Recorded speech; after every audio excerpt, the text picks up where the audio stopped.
একজন মুক্তিযোদ্ধা হিসেবে আপনারা সকলে মুক্তিযোদ্ধাকে শ্রদ্ধা করেন, আমরাও করি।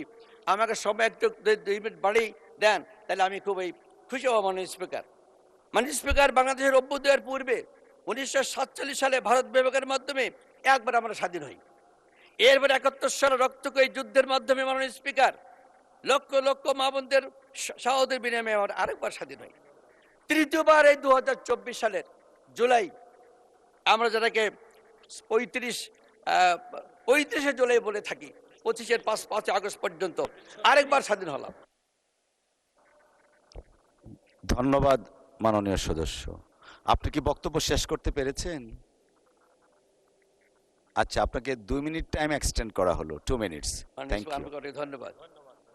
একটি বৈপ্লবিক গণ অভ্যুত্থানের মাধ্যমে আরো একবার আমরা স্বাধীন হলাম। মাননীয় স্পিকার, এই তিনবার আমরা স্বাধীনতার স্বাদ কি পেয়েছি? আমরা কিন্তু স্বাদ কিছু পেলেও সুখ কিন্তু আমরা পাইনি।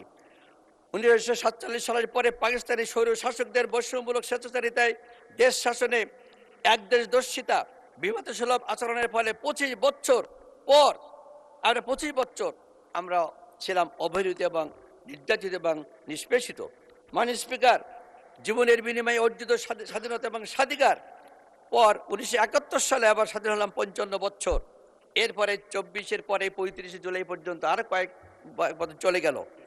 কিন্তু 5 আগস্ট পর্যন্ত যে মোট 80 বছর পর এই সংসদে প্রতিষ্ঠা পেয়েছে, এই জন্য এই সংসদটি অত্যন্ত একটা আনকমন একটি সংসদ বলে আমি মনে করি। মাননীয় স্পিকার, আমরা সেই সংসদের গর্বিত সদস্য।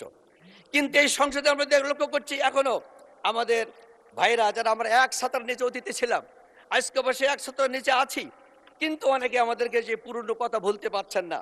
তারা বারবার কি বলছেন?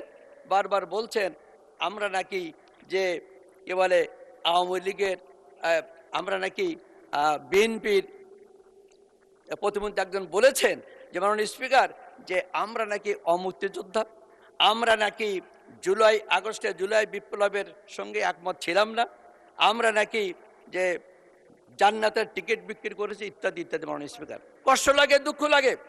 আমরা যখন বিগত 1991 সাল থেকে একসাথে ছিলাম, ভাই ভাই ছিলাম, আমরা তাদের সাথে ছিলাম, তখন আমরা ছিলাম বন্ধু। বাইরে এখন আমরা একটু পৃথক হয়েছি, আমরা কিন্তু অবন্ধু হয়ে গেলাম। আমি মনে করি এই চিন্তাটা করা ঠিক হবে না। মাননীয় স্পিকার, আওয়ামী লীগ ভোটচোর বলে সকলেই বলে,